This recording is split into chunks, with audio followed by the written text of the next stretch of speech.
You can use two separate images opened in Photoshop to clone from one into the other.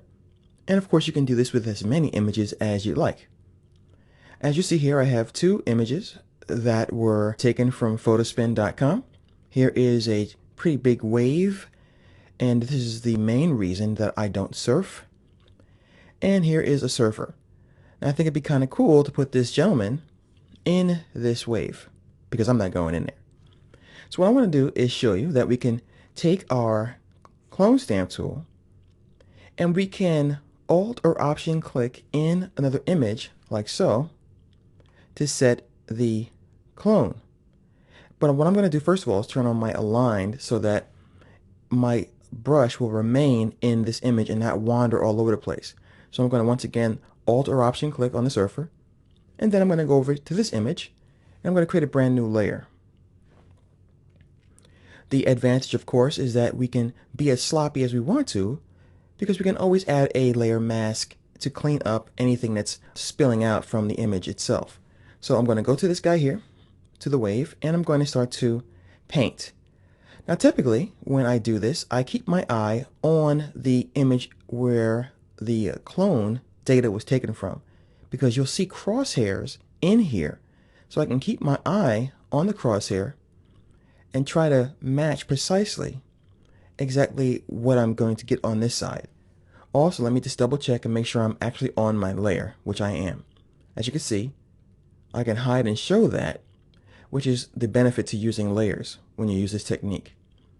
So I'm going to go ahead and continue cloning this surfer.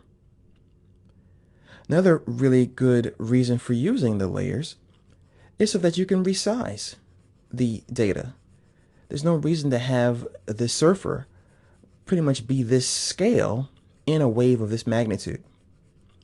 So I'm just going to go ahead and grab some of this other area here, grab this other leg, once again keeping my eyes on the original source. Those crosshairs really come in handy.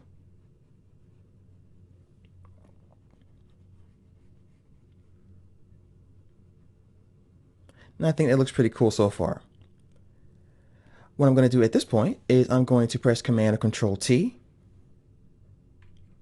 And I'm going to scale this guy down because this wave is kind of scary and I want it to look that way. So now I'm going to put him here. And I'm going to go back to my layers and I'm going to show you a little trick here to create your own drop shadow. I'm going to actually duplicate this layer by dragging it to the new layer icon. And this is my original. So I'm going to actually use this one. I'm going to click right here where it says lock.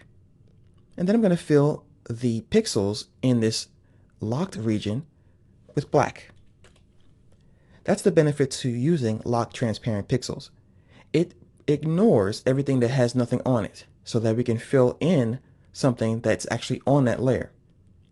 Now I'm going to unlock that layer and add a Gaussian blur. That's nice and soft, and I'm going to say OK. Then I'll grab my move tool and move the shadow over a little bit. And then I'm going to reduce the opacity of that layer quite a bit, just so we have some indication that he's actually in there. That's just an example of how you can use a layer to clone itself to create a shadow.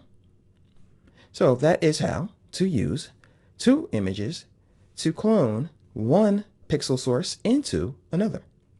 Here's the final image.